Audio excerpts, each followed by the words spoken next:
ہر انسان کی زندگی میں ایسے واقعات پیش آتے ہیں جس میں وہ پریشانی کا شکار ہوتا ہے. اس پریشانی کے موقع پر کیا کرنا چاہیے، یہ قرآن کریم نے ہمیں اس کی جگہ جگہ تلقین فرمائی ہے.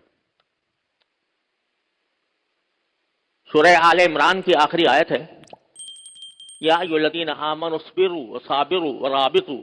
واتقوا اللہ لعلکم تفلحون. اس میں پورا لائے عمل اللہ تبارک و تعالی نے بتایا ہے پریشانی کے حالات میں انسان کو کیا کرنا چاہیے،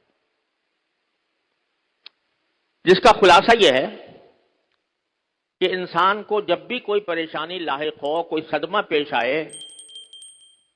کوئی مشکل پیش آئے، تو اس کے 3 کام ہیں.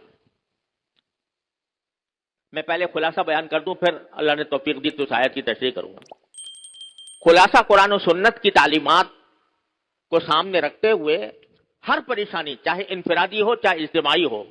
ایک آدمی کی ہو یا 10 آدمیوں کی ہو یا پورے ملک کی ہو یا پورے مسلمانوں کی ہو، کوئی بھی پریشانی انسان کو پیش آئے تو قرآن و سنت کی تعلیم یہ ہے کہ 3 کام کرنے چاہیے. پہلا کام،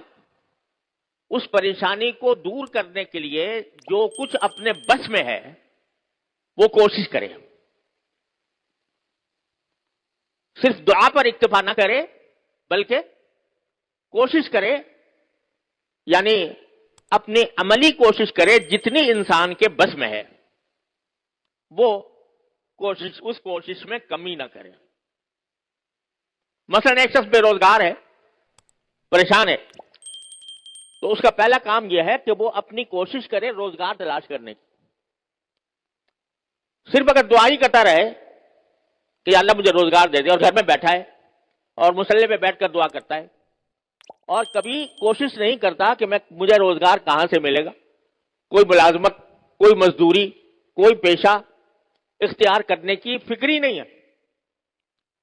گھر میں چارپائی توڑ رہا ہے اور کوئی حرکت نہیں کرتا، صرف دعا کرتا ہے کہ یا اللہ مجھے روزگار دے دے، تو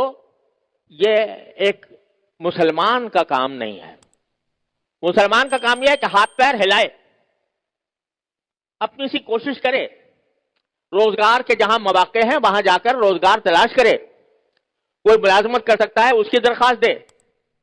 کوئی تھوڑے بہت پیسے ہیں اس کے ذریعے کچھ روزگار بنا سکتا ہے اس کی کوشش کرے، پھر اللہ سے دعا کرے.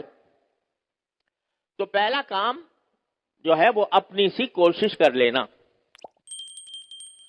ہر کام میں، ہر معاملے میں. ایک شخص بیمار ہے، بیماری کے اندر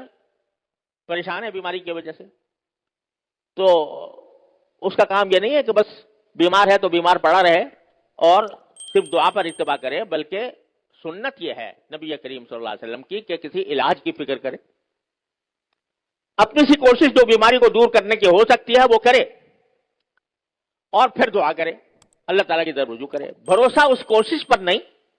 بھروسہ اللہ تعالیٰ کے قدرت پر، اس کی رحمت پر ہے. اپنی کوشش اس لیے ہے کہ میرے اللہ نے مجھے حکم دیا ہے،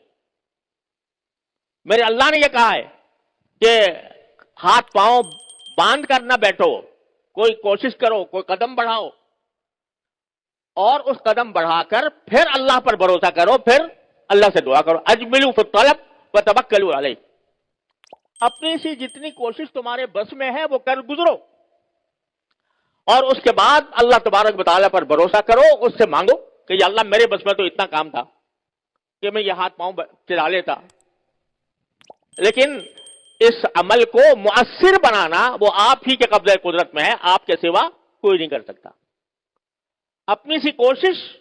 اللہ پر بھروسہ، اللہ تبارک و تعالیٰ سے دعا اور انابت، اس کی طرف رجوع. یا اللہ یہ کوشش کی ہے، اس کو کامیاب بنانا آپ کی قدرت میں ہے، اپنی رحمت سے اس کو کامیاب بنا دیجیے. اور تیسرا کام، یہ 2 کام جب کر لیے، اپنی سی کوشش اور اللہ تعالی سے دعا، اور دعا کے بعد پھر تیسرا کام ہے رضا بالقضاء، کہ اب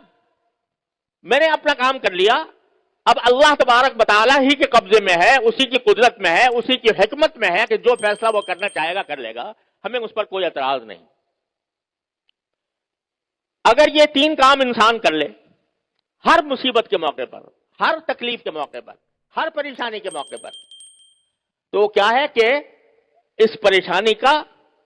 سد باب ہو جائے گا۔ اپنی سی کوشش، اللہ تعالیٰ سے رجوع اور دعا بھی اہتمام کے ساتھ، اور پھر کہہ دیا اللہ میرے بس میں اتنا ہی تھا، میں نے کر لیا، اب اس کو انجام تک پہنچانا وہ آپ کا کام ہے، آپ جو فیصلہ کریں گے اسی پر میں راضی ہوں۔